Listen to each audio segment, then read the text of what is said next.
Hey, how's it going, everybody? It's your boy Schweezel here from Get Better Games, here with a solo gameplay commentary and analysis for you today. So really, without any delay or anything, let's get going. Um, I want you guys to sort of pay attention to like the movement. I said something about this in my last video, but pay attention to like sort of in your game where the bus is starting off, and take a look at some of these guys' little like triangle things, and just like sort of where they're headed, where they're going. Really, the farthest anyone's going to be going out from here is Tilted Towers, and that's really not very far. And where we're going to drop is actually really far north. So. Um, there's not going to be too many. We are going to like not have to expect too many people up here, and that might come into play later on. But I specifically wanted to do a gameplay dropping over here because uh, I have some buddies who are obsessed with or not Tilted Towers. I'm sorry, Tomato Town, and I just wanted to sort of show them that dropping almost anywhere near Tomato Town that is not Tomato Town can be better. So right off the rip, I see this guy coming into the shack behind me, and I don't really think that he sees me. He wasn't really paying a whole lot of attention to me, so I decided to sort of like go bottom to top, um, in case he tries to come in here to like take away the opportunity of him getting any of this loot.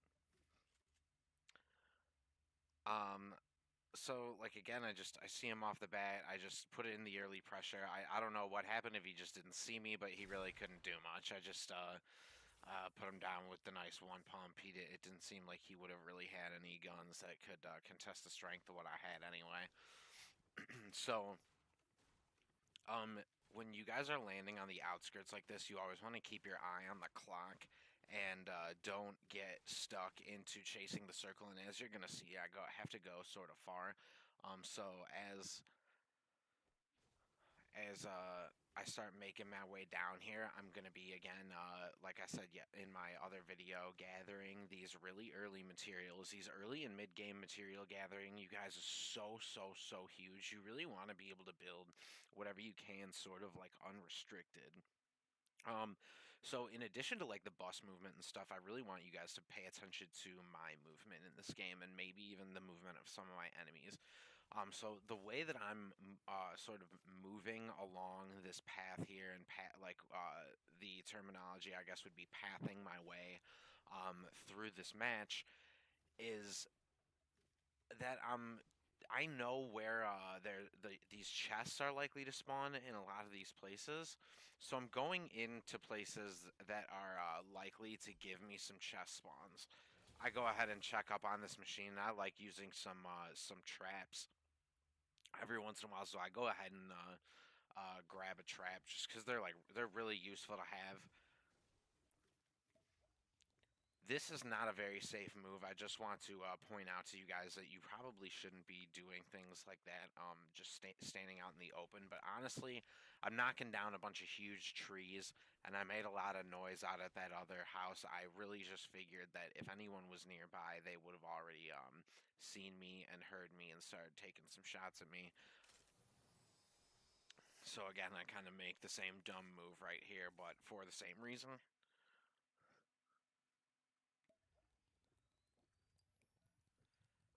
And again, like, I just want to point out to you guys how far north I am relative to everyone else here in the drop. That's another reason why I didn't really like build to safety and stuff.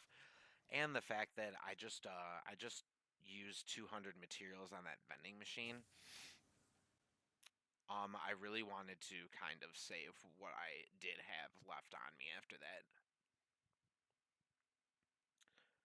So right here, you guys, I noticed this guy coming up on me on this hill, and I don't think he sees me at all. In fact, I'm being careful because I didn't know if he saw me. I'm trying to play my angle, and then I notice that he definitely doesn't see me. So if you guys notice, I wait to start taking shots until he's in a position where I know he's not really going to be able to respond. And then when I realize that he doesn't really have any very good weapons and I've put a lot of damage on him, I just kind of chase into him to finish the kill. It's really important to be able to do just that little bit of like subtraction on the fly. Um, Notice, and especially noticing like the different colors that everyone's HP is when you hit them. If someone's blue HP, you guys, it means you hit their shield. If someone's white HP, it means you hit just their health. And if they're yellow, it means that you hit their just their health, and you also put them into like a critical HP, where they're really close to dying. So again, I'm just kind of working my way through where these chests are, and I'm keeping my eye on the clock this whole time, you guys. I said this a little bit in my last video, but you really want to treat that like your rear view mirrors and side mirrors on a car. You want to be looking at that all the time to really just keep yourself safe from the circle, and when you have squad mates, safe from like moving too far from your squad mates as well. So I'm gonna go ahead and keep speeding it up a little bit here while I get this looting done.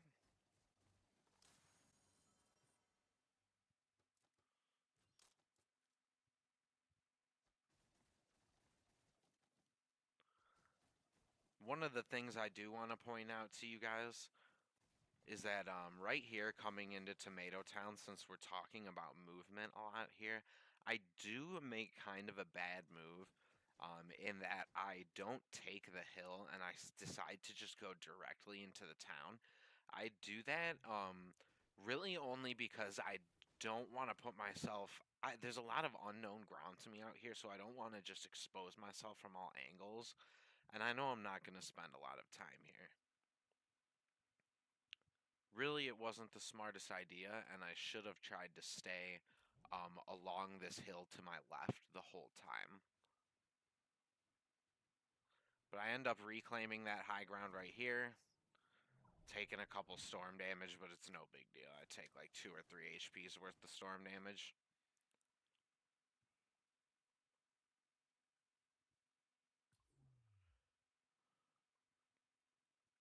So right here, I sort of move in and I notice this is a really common starting spot, and I notice there's a lot of like building and stuff on it. So I don't necessarily think people are still here. I just want to be careful, and since I'm like right and have my back up against the circle, I know people aren't really going to be coming from behind me. So I'm taking my time to really clear out the area in front of me and make sure that I'm not making any mistakes when it comes to letting anyone slip through the cracks. Again, just materials, materials, materials, you guys. I cannot stress how much you want building materials. If I could hit max building materials every game, I would. Whoops, wrong button. So we're going to speed it up here just a little bit.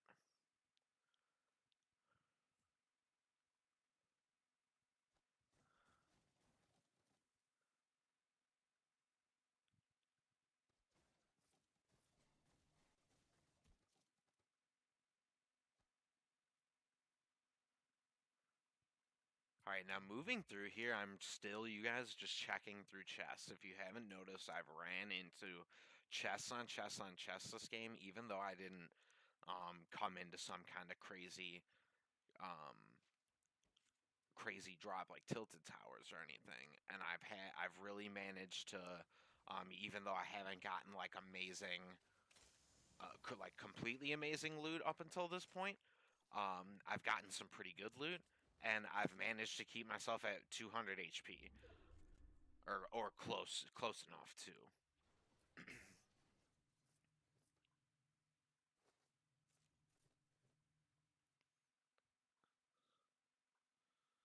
So this is probably the most uneventful part of this game, and I just do want to say, you guys, that you gotta keep your the circle in mind. Again, like I know I'm harping on this point, but you gotta keep the circle in mind and keep moving when you drop really far out to an extreme and the circles keep on screwing you over like this, because every single circle has been forcing me about as far south as it can in the game. If you look right here,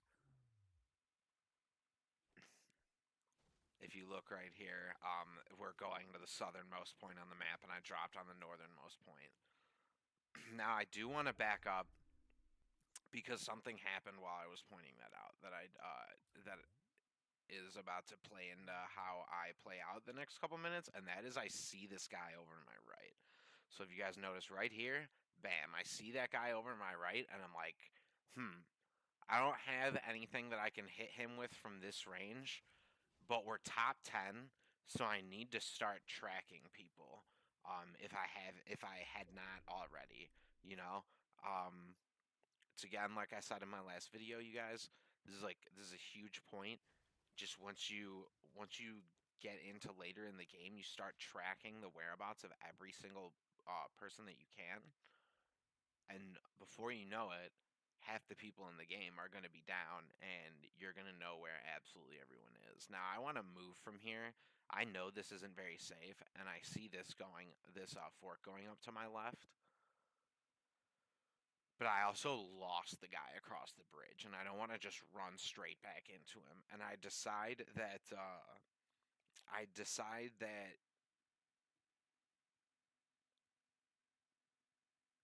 moving across the bridge is just the lowest risk option because I'm on the low ground right there. You guys, you don't want to do like I didn't want to directly challenge. Right now, I have a shotgun, a gold silenced pistol, and a hand cannon, and I didn't want to just go straight up challenge that guy who already held high ground, especially when I was already on someone's tail and could play to the advantage of my silenced pistol. Now, here's the thing: I'm actually gonna drop out the silenced pistol for the scar right here.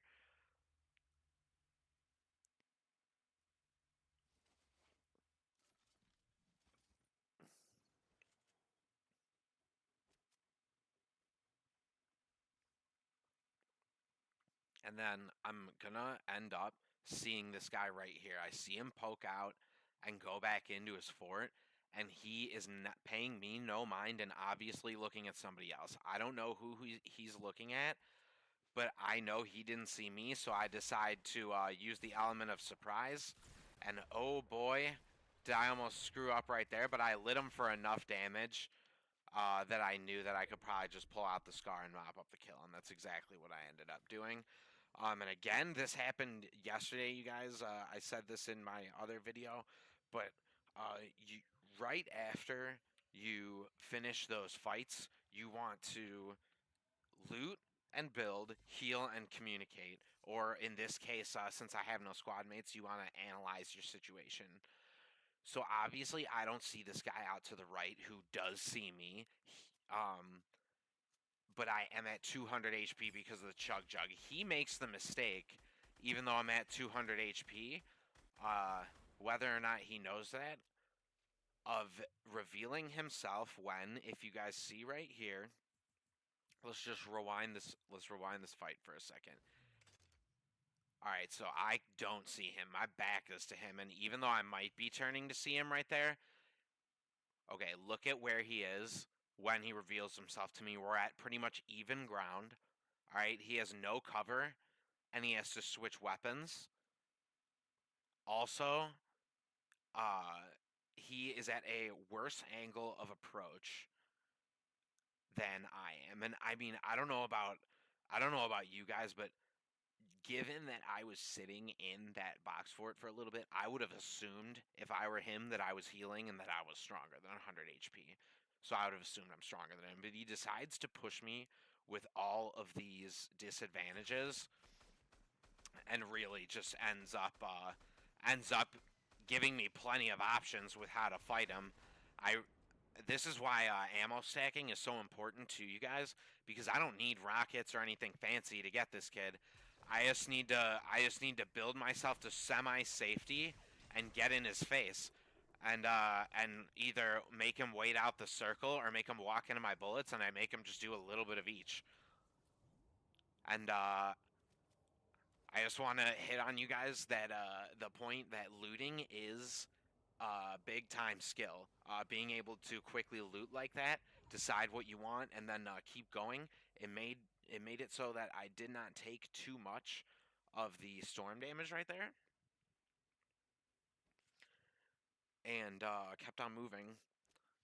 Really kept on moving, and I mean, you never want to take more damage than you have to, whether it's to the storm, whether it's in a fight. You want to win your fights, but you also want to make a point of taking the least amount of damage possible to win your fights. So if you guys notice, I seize the high ground right here, and then I build up because I have no idea who just saw me come up here. And admittedly, I definitely need to work on my ramp rotating and stuff like that, because I botch it a little bit here. But then I sort of just I heal back up. I think there's a little bit of a spectator bug right here, but I just heal myself back up and get myself to 50 shield.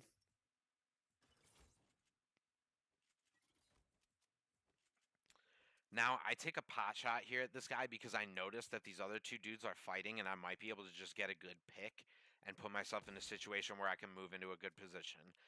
I was a little bit salty that I missed that, and I had some people spectating me in the game, so I actually like take a step back and just give them the salute. Like, damn, did you guys just see how close that bullet came?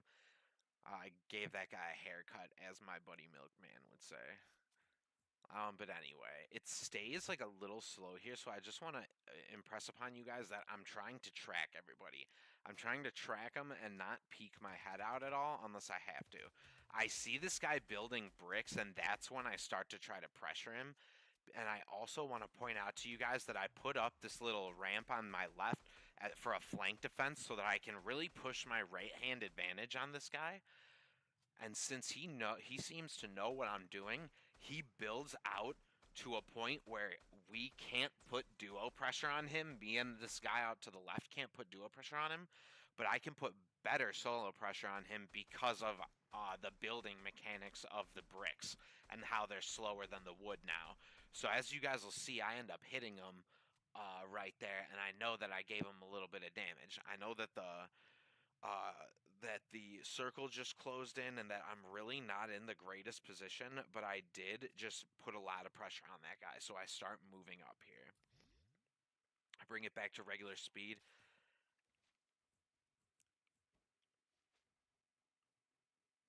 So I wanna just point out to you guys that the way that I'm moving right here, I'm trying to minimize my exposure to on the right side by giving myself the natural cover of the hills, while so that I only have to build for cover in one direction and really worry about taking fire one direction.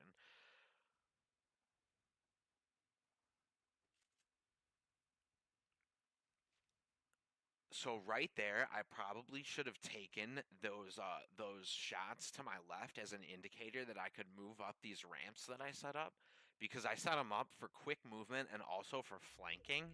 But by this point, I figured that if I tried to move up them, they were just going to get shot out.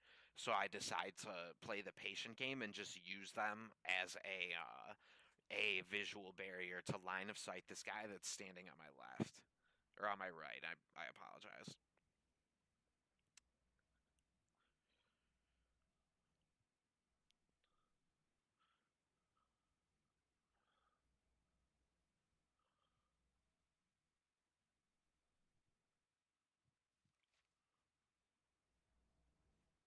So this guy switches back to wood, which confuses me a little bit. I thought I was running him out of materials, and the reason I was able to exploit that earlier is because his brick uh, doesn't build as fast as his wood, so I could knock it down and get those hits on him faster than I'd be able to with wood. But right here, I noticed that, so I start building to give myself better options, and then I actually fall, which is really not good. But then I still build myself to try to give myself an escape option and punish him for following me. And it ends up actually working out. I put down that trap, and I knew that he was probably going to follow me, just how things had been going. And he did, and I capitalized on that by just making him jump down onto a trap. There was literally no way out of that for him once he fell down onto that. So, what's actually really important right here and ends up saving my life that I want to go out and point to you guys, point out, is I know that this brick is going to take a minute to finish. So when this guy starts knocking this down, I build 3 panels of brick in front of me. I go wall, ramp, wall, and I could have even done another ramp. And what that's gonna do is it's gonna give the closer brick time to finish building, and it just makes it like really annoying for him to have to shoot through all that. He probably didn't have enough ammo to spam that, and that's what I was really counting on. And right here, I start building out to my right, so that I don't take any fall damage if I get knocked down, and then I just try to build into a situation where I'm going to keep max HP. I know where this guy is. I've known where he is for a long time. I'm trying to figure out where this last third guy is. And since I'm trying to soft corner him while I'm taking these shield potions and stuff, and I can't see him at all on the right. And I don't see him at all when I peek left here, so I assume that he's on the other side of the hill and it's about to be safe for me to push up. That's when I notice that they're starting the 1v1 up there with all this fresh building. So I use their own ramps to actually come up here silently, and this is going to give me a big time advantage that they don't see me coming, you guys.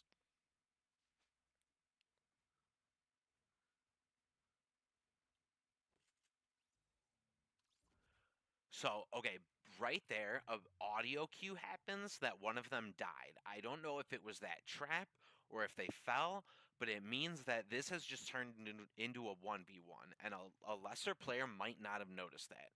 If you guys don't play the game with a headset, like a gaming head, or not even a gaming headset, but just like headphones on, that are pretty much feeding sound directly into your ears so that you can hear every sound that's happening in the game.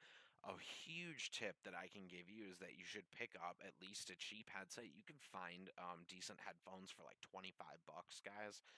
And really, it's going to help you be able to play around people's footsteps. You're going to hear little audio cues like that.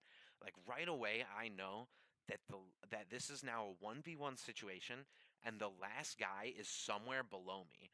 So I start to build some really solid brick platforms here. And I hear him switch to shotgun, so this is when I know 100% that this guy's below me, and I see this hill below me and I start to build in a way where I'm going to be able to sit out above this hill so that I'm not going to take any fall damage if I get knocked down. But I see the circle right now, and that this guy is going to get either forced to rush very aggressively on me right now or completely give up any good positioning he might be able to get by sliding down that hill. And so he takes option number one, goes really aggressive, and I hit him real hard right here. And he doesn't get that much on me. And I hear him right there after he builds that. I hear him drop down, you guys. So I build a little bit back up because I don't want him to know exactly where I'm going. So I get on a different layer of this base and start to use a different angle to look for where he just dropped to. I noticed that trap down there, and you guys, I'm not gonna lie, this is a no BS channel. Like I said, I make a really boneheaded mistake here. This is a really smart play in that I let the storm get to my back and just walk up to make sure that he's on the hill below me. But I could have died to that trap if I would have stood up just a second earlier. I see that he's down there because it's the only place he could be. And then I also noticed, you guys, that he took a shot with his shotgun and I took a shot with mine and it didn't do a lot of damage. So I switched to the assault rifle and spray him down to finish the kill off. It was really just a process of elimination, knowing that he was going to be down there, and that helped win me the game, you guys. I'll show you. I'll go ahead and show you the stats. I had the most eliminations out of this game, and it really wasn't even like a crazy awesome amount of elims, guys. It was just decent movement and smart decision making, and that's what I really want to impress on you guys. Is you don't have to be dropping 20 bombs or 30 bombs or whatever all the time to get these regular wins. You guys know where to hit me up on the social media and everything already. If not, I'll throw it in the comments and stuff. My name is Schweezel with Get Better Games. Thank you so much for hanging with me, and I'll see you guys next time.